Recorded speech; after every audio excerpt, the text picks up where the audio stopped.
సరే, లూకా సువార్త 9వ అధ్యాయం 50 వచనంలో ఇక్కడ చెప్పబడిన వేరొక వ్యక్తి ఎవరు అని అడిగారు. లూకా సువార్త 9వ అధ్యాయము 50వ వచనం. మీరు వాని ఆటంకపరచకుడి, మీకు విరోధి కానివాడు మీ పక్షమున ఉన్నవాడే సార్. అని అతనితో చెప్పాను. అతను ఎవరంటే మనకు బైబిల్లో అతని వివరం ఇవ్వబడలేదు. అక్కడ నేర్పిస్తున్న పాఠం ఏంటంటే, అక్కడ ఒక వ్యక్తి ఎవరో ఈ శిష్యులకు తెలియని అపరిచితుడు దయ్యాలని వెళ్ళగొడుతున్నాడు. యేసునామాన్ని ఉపయోగిస్తున్నాడు.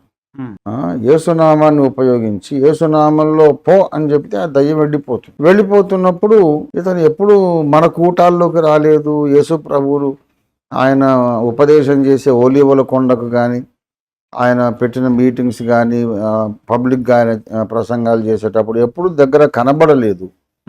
అపరిచితుడు. మరి అతడు మనవాడు కాదు కనుక మేము ఆటంకపరిచాం. నువ్వు ఎవరవయ్యా, యేసునామాన్ని వాడడానికి వీలు లేదు అని ఆపారు. ఆ విషయం యేసయ్యకు చెబితే వాడిని ఆటంకపరచొద్దు, మీకు విరోధి కానివాడు మీ పక్షమును ఉన్నవాడే అని సార్వత్రిక సంఘానికి 2000 ఏండ్ల పాటు పనికొచ్చే లెసన్ పాఠం యేసయ్య చెప్పాడు. అంటే మన డినామినేషన్కి వస్తేనే వాడు సేవ చేయాలి, మన డినామినేషన్ వాడు కాకపోతే వాడిని ఆపాలి అని దాదాపు అన్ని డినామినేషన్లు అనుకుంటున్నారు దాదాపుగా. అయితే ఇక్కడ ఆలోచించాల్సింది ఏంటంటే, నా యేసయ్యనే కదా అతడు ఘనపరుస్తున్నాడు. నేను మెథడిస్ట్ అయి ఉండొచ్చు, అయితే అతను మెథడిస్ట్ కాడు, సువార్త చెప్తున్నాడు. నేను పెంతకోస్తు, అతను పెంతకోస్తు కాదు కానీ సువార్త చెప్తున్నాడు. నేను ఎందుకు ఆపాలి? నా ప్రభు నామాన్ని ప్రకటిస్తున్నాడు కదా అనే విశాల హృదయం ఉండాలి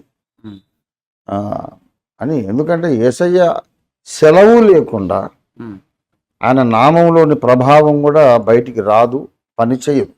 ఇప్పుడు ప్రధాన యాజకుడైన స్కెవ అనేవాని ఒక 7 కొడుకులు యేసునామము తోడు అని చెప్పి ఉచ్చాటన చేస్తున్నానని దయ్యాలు వెళ్ళగొట్టబోతే అవి పోలేదు.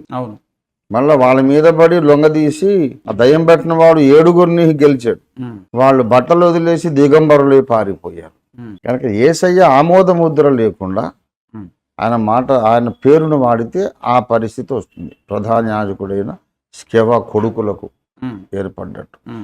ఇతని విషయంలో ఏంటంటే కార్యాలు జరుగుతున్నాయి, దయాలు వెళ్ళిపోతున్నాయి. అంటే యేసు ప్రభువుతో అతను లింక్ అయ్యాడు.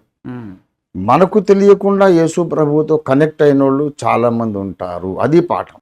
మన సంఘానికి రారు, మనకు తెలియదు, పరిచయస్తుడు కాదు, కానీ యేసు ప్రభు వారికి కనెక్ట్ అయ్యారు.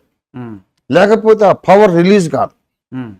వాళ్ళకు విడుదల కలుగుతుంది, స్వస్థత కలుగుతుంది, ఆత్మ రక్షణ పొందుతున్నారంటే ప్రభువుకు వాడు కనెక్ట్ అయ్యాడు. నాకు కనెక్ట్ కాలేదు, కానీ ప్రభువు కనెక్ట్ అయ్యాడు అనేది నేను యాక్సెప్ట్ చేయాలి. ఈ విశాల హృదయము ఇప్పుడు మీరు మంచి ప్రశ్నలు ఏమనెత్తారు. ఈ విశాల హృదయం ప్రతి క్రైస్తవునికి వస్తే, యేసును ప్రకటించేవాడు, యేసుకు కనెక్ట్ అయిన వాడు, ఎవరి ద్వారా యేసు శక్తి ప్రవహిస్తుందో వాళ్ళందరూ నాకు కావలసిన వాళ్ళే. నేను ఎవరికి విరోధం కాదు. వాడు యేసుకు విరోధి అయితే నాకు విరోధి, కానీ యేసునే ప్రకటించేవాడు నాకెట్లా విరోధి అవుతాడు? కాడు అనే అవగాహన ప్రపంచ క్రైస్తవులందరికీ, భారతదేశ క్రైస్తవులందరికీ వస్తే ఈ మతోన్మాదం అనేది పారిపోతుంది.